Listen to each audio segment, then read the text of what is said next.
छत्तीसगढ़ के एक छोटे से गांव धमतरी में एक 14 वर्षीय लड़का रहता था।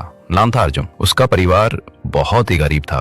पिता खेतों में मजदूरी करते थे और माँ दूसरों के घर बर्तन मांजती थी। घर मिट्टी का था, छत टपकती थी और दो वक्त की रोटी जुटाना भी किसी जंग से कम नहीं था। अर्जुन एक सामान्य लड़का नहीं था, उसमें कुछ अलग था। उसकी आंखों में एक चमक थी, सपनों की चमक। जब उसके हम बच्चे खेलते थे, वो स्कूल के बाहर खड़ा रह के क्लास के अंदर की आवाजें सुनने की कोशिश करता था। उसके माता पिता के पास स्कूल की फीस तो दूर, कॉपी किताब खरीदने तक के पैसे नहीं थे। लेकिन अर्जुन का सपना था पढ़ाई करना, कुछ बड़ा बनना, अपने परिवार को गरीबी से निकालना। एक दिन गांव के स्कूल के हेडमास्टर ने अर्जुन को स्कूल के बाहर बैठा देखा। वो भीगते हुए नोटबुक में चुपचाप कुछ लिख रहा था। हेडमास्टर साहब पास आए और पूछा, बेटा तुम स्कूल के बाहर क्यों बैठे हो? अर्जुन ने धीरे से कहा, सर पढ़ाई करना चाहता हूँ लेकिन फीस नहीं है। पर सुनने से तो कोई मना नहीं कर सकता ना। हेडमास्टर की आंखें बाहर आईं। उन्होंने अर्जुन का हाथ थामा और उसे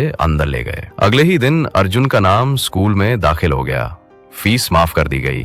गांव में पहली बार किसी शिक्षक ने किसी गरीब बच्चे के सपने को अपना समर्थन दिया। अर्जुन के लिए ये जिंदगी की सबसे बड़ी जीत थी। उसने पूरी मेहनत से पढ़ाई शुरू की। दिन में स्कूल और रात में खेतों में काम करता ताकि घर वालों का हाथ बटा सके। कभी थकता तो माँ के शब्द याद आते, बेटा तू पढ़ ले, हमारी तकदीर बदल जाएगी। समय बीतता गया। अर्जुन गांव में हर साल टॉप करता रहा।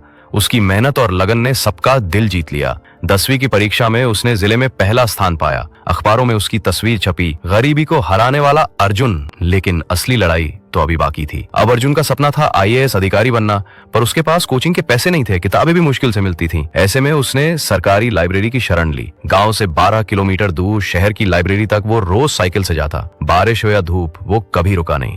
दिन में खेत, रात में पढ़ाई। कई बार भूखा सोता, लेकिन किताबें। कहता, अगर हालात से डर गए तो सपना अधूरा रह जाएगा। 5 साल बाद वो दिन आया जिसका इंतजार पूरे गांव को था। यूपीएससी का रिजल्ट आया। अर्जुन ने ऑल इंडिया रैंक 37 प्राप्त की। पूरा गांव झूम उठा। वो लड़का जो कभी स्कूल के बाहर खड़ा होकर पढ़ाई की आवाज सुनता था, अब देश का एक बड़ा अफसर बन गया था। उस दिन उसके पिता की आंखों में आंसू थे, पर ये आंसू गर्व के थे। माँ ने अपने आंचल से अर्जुन का माथा पोंछा और कहा, आज तू सिर्फ मेरा नहीं, इस गांव का बेटा बन गया। अर्जुन ने पहली पोस्टिंग के बाद सबसे पहले अपने गांव की स्कूल की हालत सुधारी। हर बच्चे को किताब, कॉपी, यूनिफॉर्म मुफ्त मिलने लगी। उसने एक लाइब्रेरी भी बनवाई, सपनों की पाठशाला, जहां हर बच्चा बिना फीस के पढ़ सकता था। अर्जुन की कहानी ने साबित कर दिया कि हालात चाहे जैसे भी हों, अगर दिल में जुनून हो तो कोई भी सपना अधूरा नहीं रहता। गरीबी एक परिस्थिति है, पर मेहनत से उसे बदला जा सकता है। अर्जुन आज भी कहता है, सपने वहीं पूरे होते हैं जहां उन्हें देखने की हिम्मत होती है।